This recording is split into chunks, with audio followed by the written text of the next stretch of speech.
ఒక్కసారి పీసీఆర్ ఆ మ్యాప్ని ప్లే చేయండి.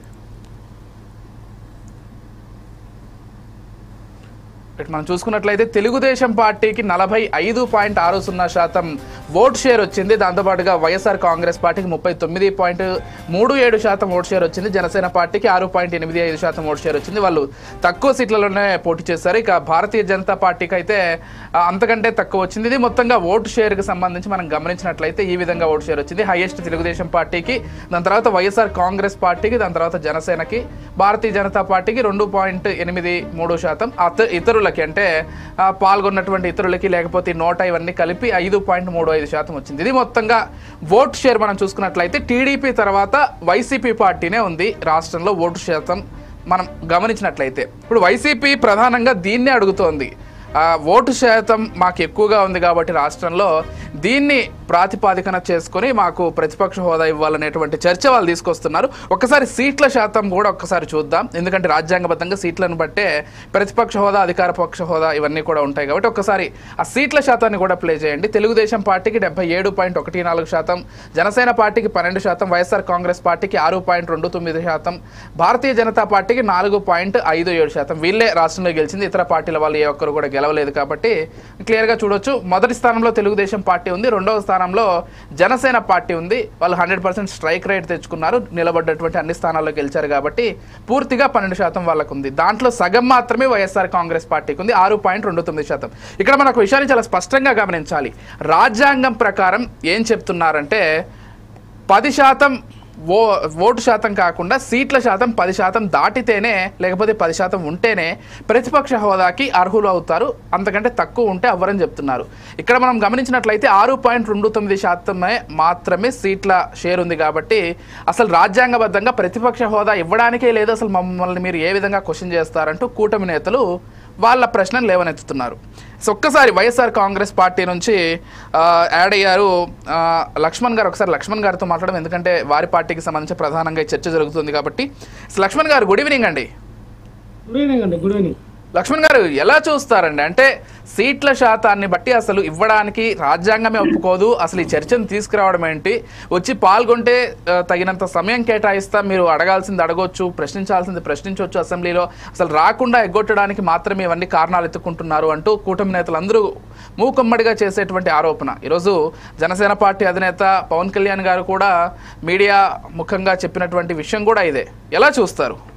ఏం చెప్దాల్చుకున్నారు? లేకపోతే సార్, మీకు ప్యానల్ ఉన్న సభ్యులకి, ఓర్చర్స్ వీక్షకులకి, యజమానికి నమస్కారం. మీ పేరండి? విజయ్. విజయ్ అండి. విజయ్ గారు, భారత రాజ్యాంగంలో ఎక్కడ రాసలేదు, ముందు తెలుసుకోవాలి. మీరు మోడరేటర్గా ఉన్నారు.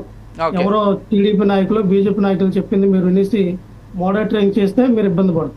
భారత రాజ్యాంగంలో ఎక్కడ, ఏ సెక్షన్ లో, ఏ ఆర్టికల్లో, ఏ దీంట్లో కూడా ఎక్కడ కూడా ఇంత శాతం, ఇంత ఓట్ల శాతం వస్తేనే, లేదా 1/3 వస్తేనే అని పర్టికులర్ గా ఎక్కడా రాయలేదు. కావాలంటే మీరు తిరగేయండి, భారత రాజ్యాంగం తిరగేయండి, ఉంటే మీ దగ్గర ప్రూఫ్లు ఉండి పెట్టండి. అక్కడ మెయిన్ కాన్సెప్ట్ ఏంటంటే, భారతదేశంలో గతంలో కాంగ్రెస్ పార్టీ తర్వాత సిపిఎం, సిపిఎం ఇవన్నీ తర్వాత బీజేపీ పార్టీ తర్వాత వచ్చింది. బీజేపీ పార్టీ అన్ని పార్టీలన్నీ పుట్టుకొస్తూ ఉన్నాయి. మరి ప్రతిపక్ష హోదా అనేసరికి ఒక పార్టీ అధికారంలో ఉంటే మరి 3-4 పార్టీలు ఓడిపోయిన పార్టీలు ఉంటాయి. ఆ 3-4 పార్టీలో ఏ పార్టీ అయితే మరి ఎక్కువ సీట్లు వస్తాయో, ఏ పార్టీకి అయితే ఎక్కువ ఓటు శాతం వస్తుందో ఆ రకంగా మనం నిర్ణయించుకునేది. ఇక్కడ చట్టాలు గిట్టాలు కాదండి, ఇది మనం నిర్ణయించుకునేది తప్ప ఏ రాజ్యాంగంలో ఎక్కడ ఇది ఆర్టికల్లో పొందుపరచలేదు. ఇది ఈ రకంగా ఇవ్వాలని మ్యాండేటరీ కాదు. కానీ వీళ్ళేం చెప్తూ ఉన్నారు, 1/3 రావాలి, ఓట్ల శాతం ఎంత ఉండాలి, ఇన్ని సీట్లు రావాలని అవేం లేవండి రాజ్యాంగంలో. కానీ వీళ్ళేంటంటే తప్పించుకోవడానికి ఈ రోజున మేము హైకోర్టులో మేము మాకు ప్రతిపక్ష హోదా ఇవ్వాలని హైకోర్టులో మేము లీగల్గా వెళ్ళాం కదా. మరి న్యాయస్థానం వారు ఇదే స్పీకర్ గారిని మీరు ఎందుకు ప్రతిపక్ష హోదా కల్పించడానికి మీకు ఉన్నటువంటి అభ్యంతరం ఏంటి, ఎందుకు మీరు కల్పించలేకపోతే ఉన్నారని మిమ్మల్ని అడిగినప్పుడు ఈ 9 నెలల్లో మీ దగ్గర సమాధానం లేదండి, మీ దగ్గర ఆన్సర్ లేదండి. మీరు ఆన్సరబుల్ కాదా? మీరు సమాధానం ఇవ్వలేరా? ఎందుకు ఇవ్వకూడదో మీరు రేసిన కారణాలు చెప్పాలి కదా న్యాయస్థానానికి. మీరు ఎందుకు చెప్పగానే ఎందుకు దాక్కుంటున్నారు, ఎందుకు దొంగల్లా ఉంటా ఉన్నారు? ఏదో ఒక సమాధానం చెప్పొచ్చు కదా. అగో ఈ కారణాల శాతం మేము ఇవ్వలేకపోతున్నాం, దీనికి లీగల్ స్టాన్సిటీ లేదు, అందుకే మేము ఇవ్వలేకపోతానని మీరు ధైర్యంగా చెప్పండి. దీంట్లో ఎందుకు మీకు ఇది దేనికి భయపడతా ఉన్నారు? ఓ టీవీలోకి వచ్చి మనకు రాని మిడిమిడి జ్ఞానంతో, మనకు తెలియని మిడిమిడి జ్ఞానంతో మనం ఏదో కప్పు చూపిస్తాం కదా, మనం చెప్పితే జనాలు నమ్మేస్తారు కదా అని నచ్చినట్టుగా మాట్లాడుకుని మనకున్న పెయిడ్ ఛానల్ కొన్ని ఛానల్తో మన ప్రసారం చేసుకెళ్ళిపోతే ప్రజలు ఎవరు గొర్రెలు కాదండి వినడానికి. ఈ రోజున సోషల్ మీడియా చాలా బలంగా పనిచేస్తూ ఉంది. ప్రజలకు నాలెడ్జ్ పెంచుకుంటూ ఉన్నారు. అందరికి భారత రాజ్యాంగం పట్ల కాస్త కూస్తో మొత్తం తెలియపోయినా కాస్త కూస్తో నాలెడ్జ్ ఉండాలి. మొత్తం భారత రాజ్యాంగం మొత్తం తెలిస్తే ఇగో ఇటువంటి అబద్ధాలు అయినటువంటి టీడీపీ నాయకులు అక్కడ కూర్చొని చెప్తూ ఉన్నారే. మన తమిళనాడులో ఎవరు అడగలేదండి ప్రతిపక్షం. కరుణానిధి ఓడిపోయినప్పుడు ప్రతిపక్షం ఇవ్వలేదండి. ఎంజీఆర్ గారు ఓడిపోయినప్పుడు ప్రతిపక్షం ఇవ్వలేదండి. 2-3 సీట్లు వచ్చినప్పుడు ప్రతిపక్షం తీసుకోకుండా గార్దలు తోలేరా? ప్రతిపక్షం తీసుకునే అక్కడ అసెంబ్లీలో అడుగు పెట్టారు. మొన్నటిగా మొన్నే సార్ ఏమయ్యా పదే నువ్వు టీడీపీ నాయకులు అంటున్నావు, పదే టీడీపీ నాయకులు అంటున్నావు.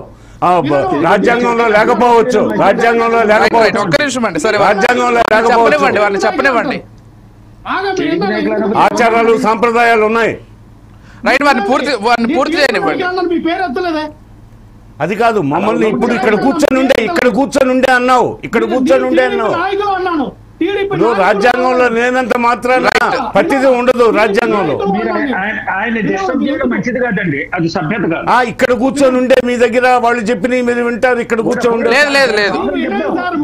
సరే వారిని చెప్పనివ్వండి. జనసేన నాయకులు కూడా ఉన్నారు, వారి పార్టీ లీడర్ కూడా చెప్పారు కాబట్టి వారిని అడుగుదాం తర్వాత. కంటిన్యూ చేయండి లక్ష్మణ్ గారు. 2015 ఢిల్లీలో 70 సీట్లకు గాను ఆమ్ ఆద్మీ పార్టీకి 67 సీట్లు గెలుచుకుంటే బీజేపీ పార్టీకి 3 సీట్లు వచ్చేది. వాళ్ళకి ప్రతిపక్షం అది ఇచ్చి ఆహ్వానించలేదా? ఢిల్లీలో మరి ప్రతిపక్షం అది ఇచ్చి ఆ రోజున ఆ అసెంబ్లీకి తీసుకురాలేదా? మీ రోజున అక్కడ కేజ్రీవాల్ గారు భయపడలేదే? ఎందుకంటే మనం ఒక క్రికెట్ మ్యాచ్ ఆడితే పాకిస్తాన్ ఇండియాకి నిన్న మ్యాచ్ అయిందండి. అందరూ చూస్తారు. ఎందుకు చూస్తారు? మన దాయేది దేశం కాబట్టి అందరూ జనాలు ఆసక్తి చూస్తారు. అదే బంగ్లాదేశ్ తో ఇంకొకతో మ్యాచ్ అయితే మనం చూస్తామా? లేదు. మనం మ్యాచ్ ఆడకన్నా నేనే గొప్ప అనుకని ఉండిపోతే నువ్వే గొప్ప. రన్నింగ్ పోటీకి పరిగెట్టకన్నా నిలబడిపోయావు అనుకో నువ్వే గొప్ప. పరిగెడతలే కదా నువ్వు ముందు వస్తావో వెనక్కి వస్తావో తెలియడానికి. అలాగే ప్రతిపక్షం అనేది ఉండాలా, ప్రతిపక్షం అనేది అసెంబ్లీకి ఆహ్వానించాలా, చాలా గౌరవంగా ఉండాలా. ఆ రోజున జగన్మోహన్ రెడ్డి గారు మీకు వచ్చినటువంటి 23 సీట్లలో ఆయన ఏమన్నారండి? దీన్ని ఏమో ప్రచారం చేస్తారంటే మాకు 67 సీట్లు మాకు వస్తే 2014లో 67 సీట్లలో 23 మందిని మీరు కొనుక్కున్నారు, లాక్కున్నారు. ఆయనకేమో మంత్రి పదవులు ఇచ్చారు. ఇస్తే దాన్ని ఉద్దేశించి జగన్మోహన్ రెడ్డి గారు ఏమన్నారు? మీ దగ్గర ఒక 5-10 మందిని నేను తీసేస్తే ప్రతిపక్షం పోతుంది, కానీ మీ మీద ఉన్న గౌరవంతో నేను అలా తీసుకోవట్లా. మీరేదో గడ్డి తిన్నారని నేను గడ్డి తిన్నాను, నాకు అవసరం లేదు. ప్రతిపక్ష హోదా మీకు ఉండాలి, మీరు రావాలి, మీరు వచ్చి ఆ అసెంబ్లీలో మమ్మల్ని ప్రశ్నించాలా. అప్పుడు కదా అసెంబ్లీలో ఏం జరుగుతుందో తెలియడానికి.